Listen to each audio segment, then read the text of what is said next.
السلام علیکم، میں رضا حجویری آپ کی خدمت میں۔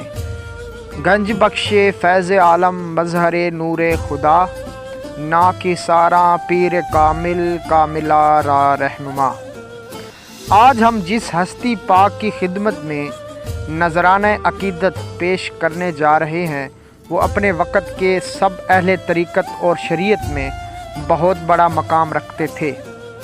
تمام اہل طریقت اور اہل شریعت ان کو بڑے ادب و احترام سے دیکھتے ہیں اور ان کے مقلد ہیں۔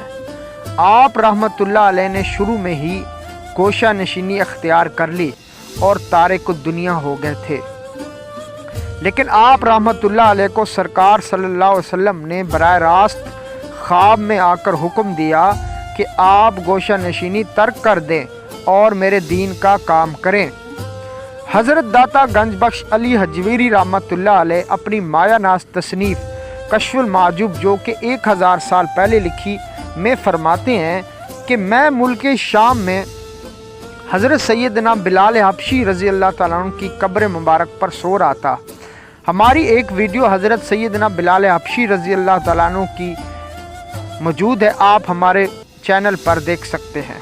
میں نے داتا صاحب رحمۃ اللہ علیہ فرماتے ہیں، میں نے خواب میں دیکھا کہ میں کعبۃ اللہ میں ہوں اور میں نے سرکار صلی اللہ علیہ وسلم کو وہاں دیکھا۔ آپ صلی اللہ علیہ وسلم نے ایک سفید باریش بزرگ کو اپنے ہاتھوں پر اٹھا کر رکھا ہوا ہے۔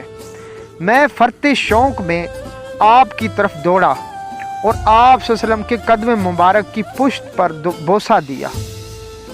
میں حیران تھا کہ آخر یہ مرد پیر کون ہے جس کو آپ صلی اللہ علیہ وسلم نے اپنے ہاتھوں پر مکمل اٹھا رکھا ہے۔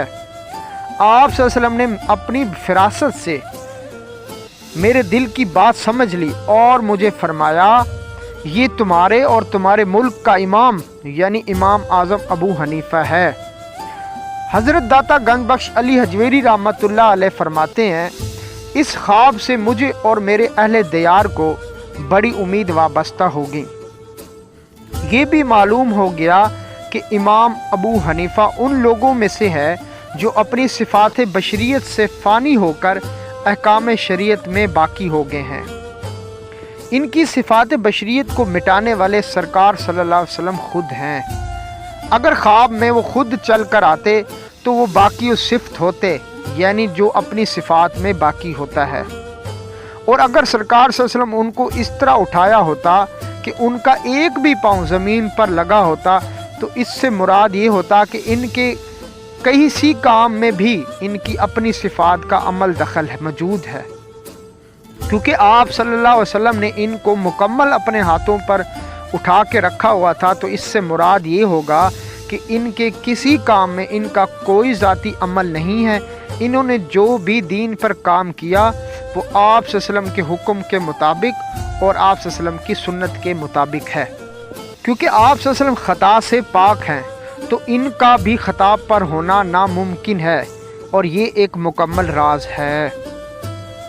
فنا فی الصفت کا مطلب ہوتا ہے کہ ان کو فنا فی الرسول کا مقام حاصل تھا، اور جو شخص فنا فی الرسول ہوتا ہے وہ فنا فی اللہ ہوتا ہے۔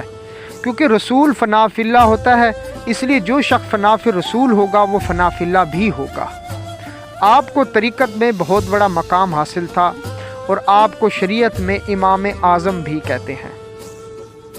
جتنے بھی باقی فقہ کے امام ہوئے ہیں وہ آپ کے شاگرد بلکہ آپ کے شاگردوں کے شاگرد ہیں۔ اللہ تعالیٰ سے دعا ہے کہ ہمیں آپ کے نقش قدم پر چلنے کی توفیق عطا فرمائے۔ ویڈیو آپ کو پسند آئی تو چینل کو سبسکرائب کریں، لائک کریں اور شیئر کریں۔ شکریہ۔